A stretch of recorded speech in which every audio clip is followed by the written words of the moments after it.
Hello नाज़रीन, आप देख रहे हैं ड्रामा सीरियल हक महर। अगर आपको ये वीडियो अच्छी लगे इसको लाइक करें और हमारे चैनल पाकिस्तान ड्रामा को सब्सक्राइब करें।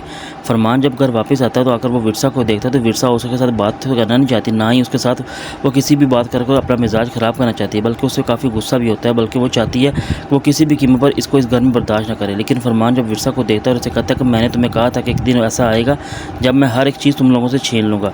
लेकिन जब वो विरसा की माँ को बताता है कि आपकी कमाई हुई हर चीज़, ये दुकानें, चाचों की मलकियत, जायदाद, हर एक चीज़ मैंने अपने नाम कर लिया। लेकिन विरसा की माँ जब ये बात सुनती है तो उसे ये बातें बिल्कुल भी बर्दाश्त नहीं होती कि आखिर ये ऐसा कैसे कर सकता है। लेकिन फरमान उसे कहता है कि अब आपसे जो होता है वो कर ले, लेकिन अब कोई भी चीज़ मैं आपको देने वाला नहीं हूँ। हर एक चीज़ मेरे नाम में और उसके कागज़ भी तैयार हो गए हैं।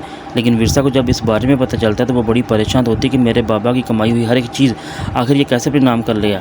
लेकिन वो अपनी माँ से कहती है कि मैं आपको ये बताना चाहती हूँ कि मुझे ये समझ नहीं आता कि अगर ये चीज़ें इसने हमसे छीन लिए तो हम लोग कहाँ जाएंगे, हमारे पास तो कोई ठिकाना नहीं है। लेकिन उसकी माँ उसे कहती है कि तुम्हें फ़िक्रमंद होने की ज़रूरत नहीं है, इंशाल्लाह हो सकता है कि हमारे लिए कोई अच्छा फ़ैसला ही होगा। लेकिन वकार अपनी माँ से कहता है कि वो फ़ैसला कर चुका है कि वो विरसा को वापस अपने घर पर लेकर आना चाहता है। वो अपने बच्चे को उसकी माँ के बगैर नहीं रख सकता। लेकिन जो विरसा की बात सुनकर वकार की जो दूसरी बीवी होती है वो उसकी बहन से कहती है कि तुम बच्चे के लिए बड़ी हमदर्दी बन रही हो, आखिर ऐसा तुम्हारे साथ उसके साथ क्या रिश्ता है।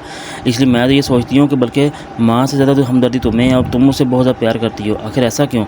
वकार की बीवी ये बात तो कर देती है, लेकिन उसकी बहन से कहती है कि आपको इससे क्या मतलब, वो हमारा खून है और इस घर का वारिस है, इसलिए आपको इन बातों में आने की ज़रूरत नहीं है। लेकिन वो परेशान होती है कि वो किसी भी कीमत पर विरसा को उसके बच्चे से अलग नहीं करना चाहती, बल्कि उससे मिलाना चाहती है, और ताकि वो ऐसा कोई प्लान कर सके कि वे किसी भी कीमत पर वकार खुद जाकर विरसा को इस घर में ले आए और उसके बच्चे को वो खुद अपने बच्चे की देखभाल करे। लेकिन वो ये सोचती है कि मुझे किसी भी कीमत पर यह बात हो सकता है कि भाई अपने से वकार से खुद करनी होगी।